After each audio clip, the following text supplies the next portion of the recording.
자, 김가람의 바로 다 보이는 법, 김가람의 람바다, 김가람 변호사 함께합니다. 어서 오십시오. 어서 오십시오. 네, 안녕하세요. 자, 오늘 주목할 만한 판결, 그리고 새로운 입법, 이런 것들 살펴볼 텐데요. 먼저 주목할 만한 판결, 뭐가 있을까요? 네, 기장 상곡마을 주민에 대한 배상 판결문에 대해서 살펴보겠습니다. 네.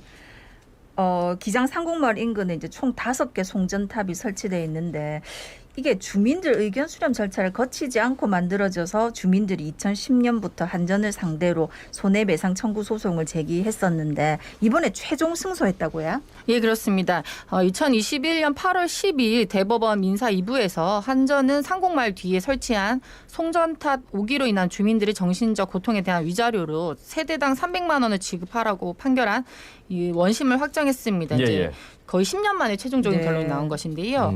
근데 아마 청취자 여러분들이 이제 기사를 접했을 때 최종 승소하였다 이런 헤드라인만 보면 뭔가 송전탑 관련해서 뭐 전자파나 환경 오염 같은 게 있어서 위자료를 받았구나 이렇게 생각하실 수 있을 것 같아요. 우리가 이제 바쁘면 헤드라인만 보고 넘어가잖아요. 근데 판결문을 자세히 살펴보면 위자료가 인정된 근거는 한전이 그 송전선로의 초고압 송전탑을 설치하면서 주민들로부터 의견 수렴 절차를 거치지 않았기 때문에 위자료를 지급한 것입니다. 그러니까 최종 승소라는 이 얘기를 들으면 그 위해성에 대해서 법원이 인정했구나 그게 아니라 의견 절차 과정이 없었다. 네네, 여기에 그렇습니다. 대해서 이제 승소 판결을 해준 거다. 네네. 근데 왜 한전에서는 주민 의견 수렴 절차를 거치지 않았을까요? 왜냐하면 이 마을이 총 가구 수가 이제 17세대에 해당되고 그 주민도 이제 20명 남짓에 대부분 이제 70대 이상 노인분들이다 보니까 아니 뭐 그냥 넘어가면 되겠지 이래서 제대로 절차를 안 거친 것입니다. 아이고 참 잘못했네. 마을에 설치된 송전로는 얼마나 있는 겁니까? 이게 지금 신고리에서 북경남으로 이어지는 송전 선로를 따라서 세워진 그 송전탑이 총 5개인데요. 이제 높이가 140여 미터에 이르고 이제 아시아 최대 규모입니다. 아유. 특히 이제 이 중 4개는 주택과의 최대 거리가 이제 뭐 짧게는 200m에 불과하기 때문에 밀양 송전탑과 같은 규모입니다. 자, 그러면 이번 판결의 의미는 뭐 어디에 있을까요? 그리고 사실 이게 이제 원래 예정된 부지에서 상곡마을 인근으로 이제 사업 부지가 변경이 된 것이거든요. 그럼 이제 처음부터 환경 영향 평가라는 초안을 작성하고 그 주민들로부터 의견 수렴 절차를 거쳐야 되는데 이런 걸 하지 않았기 때문에 주민들로서는 자신들의 환경상 이익의 침해를 최소화할 수 있는 의견 제출 기회를 박탈한 것입니다. 거기에 대한 이제 손해배상을 지급하라는 것인데요. 그래서 이제 그 일반적으로 생각하시는 송전탑 설치가 돼서 땅값이 떨어졌다. 아니면 이런 재산권이나 뭐 이제 앞에 환경이 나빠졌다. 뭐 조망권, 환경권, 그리고 뭐 전자파 이런 건강권에 대해서는 오히려 사회 통념상 수인 한도를 초과해서 침해된 것으로 보기는 어렵다 이렇게 판결했습니다. 그래서 이 판결의 의미가 있는 것은 이제 어찌되었든 이제 우리가 국책 사업이라고 하죠. 이제 어쨌든 설치를 기피하거나 이제 꺼려하는 여러 가지 국가 사업이 있는데 이거는 또 안 할 수는 없는 거거든요. 필요하기 때문에. 그래서 국가가 사업을 함에 있어서 어떤 사업지를 선정하는 과정에 일방적으로 여기 하겠으니까 국민은 참아라. 무조건 따라라. 이제 이건 안 된다는 것을 대법원이 선언을 한 것입니다. 그러니까 어떤 국가 사업을 하려면 주민들로부터 이러한 사업을 합니다. 어떤 의견이 어떠십니까? 이런 절차를 반드시 거쳐야 된다는 것이 이 판결에 대한 교훈이라고 할 수 있습니다. 그런데 그러면 이제 만들기 전에 문제가 되면 만든 다음에 이제 소송을 제기할 수 있지만 만들고 나서 어디가 아파. 그리고 뭐 우리 동네에 좀 이렇게 사람들이 뭐 아프고 머리도 띵하고 이런 것들을 뭐 적극적으로 인정했다. 그런 판결은 아니네요. 네, 그런 건 아닙니다. 그러니까 오히려 그런 부분에 대해서는 오히려 저희가 이제 수인 한도라고 하거든요. 좀 참아야 되는 그거를 넘어서는 고통에 대해서는 국가가 배상을 해주지만 근데 이 경우는 아니라는 거죠. 아니 그러니까 말 이제 김종현 아나운서 얘기 중에 나왔지만 만들어지고 나서 이런 소송을 하니까 뭐 이런 판결이 나왔다 하더라도 앞으로 만들고 나서 할 가능성이 그러니까 만들기 전에 반드시 주민들한테 그러니까 왜 일방적으로 이렇게 만들고 나서 이제 만들었으니까 어쩔 수 없다 이건 안 된다는 거죠. 만들기 전에 주민들한테 협의를 거치고 그럼 보통 이제 이런 좀 실하는 시설이 설치되면 반대급부라고 해서 우리가 뭐 도서관이라던가 이제 마을에 뭐 복지 시설 같은 거를 이제 뭐 어떻게 보면 이제 막교환이라고 그런 걸 거를 해주거든요, 사실. 근데 이런 절차가 없었으니까 그냥 여기 그냥 일방적으로 짓고 나서 이제는 문제가 없다 이렇게 나온 거죠. 그렇게 하기에는 300만 원씩 보상이 된다 하니까 한전에서 과연 앞으로 어떻게 할지 좀. 그리고 이게 저는 부산이나 이 양산 이쪽에 참 놀란 게 뭐냐면은 이 고리원전이 있기 때문에 대량의 송전선로가 필요하잖아요. 맞습니다. 그러다 보니까 산마다 길마다 이렇게 그렇지. 송전탑이 어마어마하게 들어서 있어가지고 그래서 이런 판결은 아직까지는 좀 그 정서를 못 따라왔구나. 오늘 말씀을 들으니까 그런 생각이 드네요. 네네. 예. 추후에 이런 얘기들이 좀 더 많을 것 같은데. 자, 이 다음 얘기를 좀 해보겠습니다. 내일 모레, 그러니까 마린시티 부정청약과 관련해서 그 시행사가 입주민을 상대로 계약 취소를 진행했단 말이에요. 뭐 선의의 피해자 논란을 낳은 부산 해운대 마린시티 자이 이 사태에 대한 첫 공판이 열린다고요? 네, 그렇습니다. 이제 시행사인 A사가 입주민 41세대를 상대로 낸 소유권 이전 등기 말소 소송에 대한 첫 번째 재판이 이제 부산지방법원 이제 동부지원에서 열리게 되는데요, 해운대. 근데 지금 제가 기사 찾아보니까 이제 공판기일이라고 나오는데 사실 공판은 이제 형사사건에서 공판기일하고 일반 민사사건에서 이제 변론기일이라고 하는데 지금 앞두고 있는 사건은 이제 민사사건입니다. 예. 뭐 기억하시는 분들도 계시겠지만 모르시는 분들도 있으니까 해운대 마린자이에서 어떤 일이 일어났습니까? 그러니까 저희가 이제 아파트를 신축을 하면 없던 부동산이 새로 생기는 거라서 이제 등기부에 이제 보존 등기를 합니다, 시행사에서.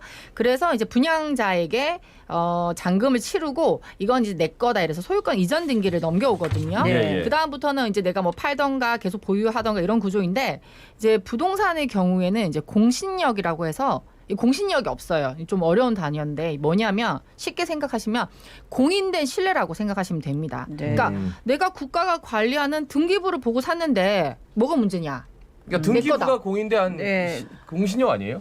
아닙니다. 그래서 이게 뭐냐면 국가는 당사자가 가져온 등기 서류가 이게 뭐 절차에 맞느냐 해서 접수만 해주는 거지. 이게 국가가 야, 이 부동산은 세상에 두 쪽이 나도 무조건 당신 겁니다. 이렇게 보장을 해주는 게 아니거든요.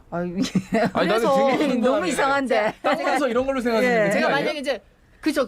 이제 땅 문서를 가지고 있는 사람이 예전에는 그래서 이제 진정한 이제 거리 왜냐면은 뭐 옛날에는 이제 등기소가 없었으니까 땅 문서인데 만약에 이제 사기꾼이 우리 김동현 아나운서가 이제 집을 위조를 해서 몰래 자기 앞으로 넘긴 거예요. 완벽하게 서류를 위조해서. 그래서 김동현 아나운서는 내 집인 줄 모르는데 어느 날 아침에 이제 사기꾼이 자기 이름으로 바꿨다가 그걸 다시 우리 자갈치 아줌마에게 푼 거죠.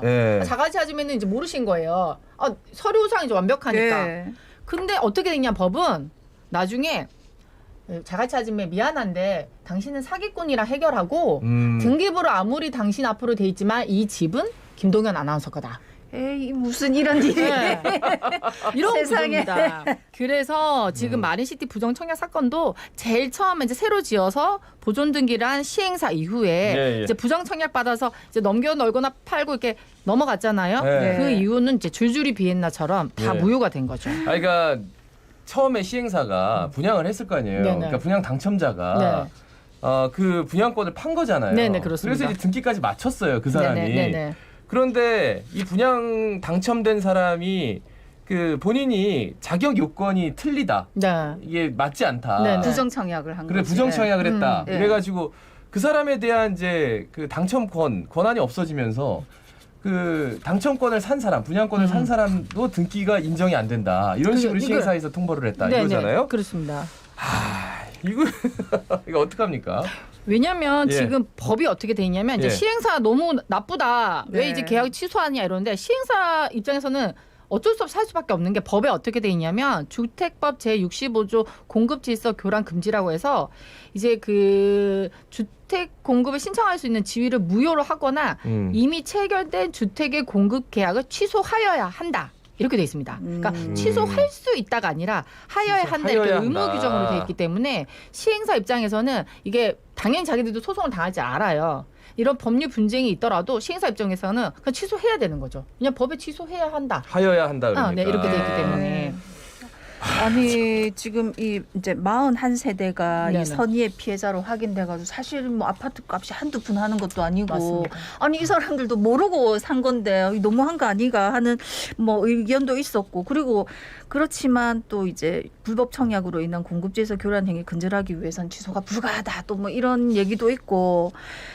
이 좀 많은 분들이 그래도 또 오늘 듣고 더 관심 가질 것 같거든요. 이번 소송의 의미는 참 클 것 같은데 왜 그렇습니까? 왜냐하면 이걸 취소를 안 하면 자 그럼 불법 청약자들이 이거 어차피 취소 안 되니까 또 이걸 근절할 수가 없는 예. 거죠. 선의의 피해자가 나오긴 하지만 이거를 이제 뭐 제재를 하지 않으면 또 불법 청약 계속 나올 거거든요. 그래서 그래서 이제 그 국민의힘 하태경 의원이 이제 선의 피해자임이 소명된 경우에는 취소해서는 안 된다는 규정을 담은 주택법 개정안을 발의해서 이게 이제 2021년 9월 10일부터 시행을 앞두고 있습니다. 그래서 법은 어떻게 바뀌었냐면 그러한 사실을 알지 못하고 이 지위를 취득한 사람이 자기는 그런 데에 관여를 했다던가 아무런 문제가 없었음을 이제 소명한 경우에는 그 계약을 취소하여서는 안 된다 이렇게 법이 바뀌었거든요.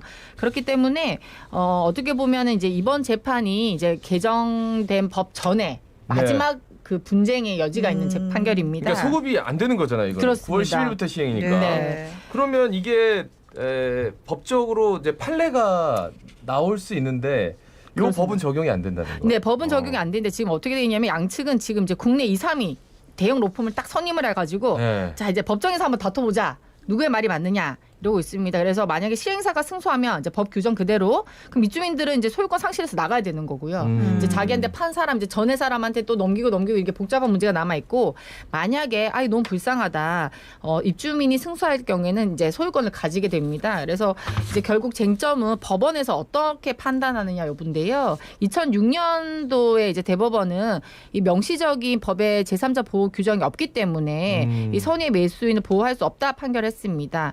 근데 지금 이제 법도 바뀌었고 해서 이제 법원이 앞으로 어떤 판결을 할지는 저희가 좀 지켜봐야 될 것 같습니다. 2006년에 비해서 이 국민의 법감정 이런 것들을 네, 그렇습니다. 따져보겠네요. 네, 그렇습니다. 예, 그리고 그 선의의 피해자인지 밝히는 것도 사실 힘들 것 같습니다. 자, 마지막으로 새로 입법된 법안 살펴보겠습니다. 지난달에 의료법이 개정됐지? 네, 그렇습니다. 이제 드디어 국회에서 수술실 내부에 CCTV를 의무적으로 설치하도록 하는 법안을 통과시켰습니다. 이 법안이 처음 발의된 지 이제 6년 만인데요. 이제 법을 살펴보면 이제 수술실 내부에도 CCTV가 의무적으로 설치되고요. 다만 이제 모든 수술이 아닌 이제 전신 마취 등 환자의 의식이 없는 상태에서 수술을 시행하는 의료기관 수술실 내로 그 범위를 한정을 했습니다. 그리고 이제 당장 시행할 시기는 이제 2년 후로 유예 기간을 둬서 그 안에 이제 그 CCTV도 정비를 하고 이제 준비를 해라. 그런 의미에서 이제 기간 조금 유예해줬고요. 네. 원래 이제 녹음도 의무적으로 해야 된다 이랬는데 요거는 조금 무리다 이래서 이제 그 환자가 녹음하기를 원해도 의료인이 동의하는 경우에만 그 녹음할 수 있도록 이제 법이 만들어졌습니다. 근데 의무화됐다고 하더라도 촬영을 하지 않아도 되는 경우가 있다고요?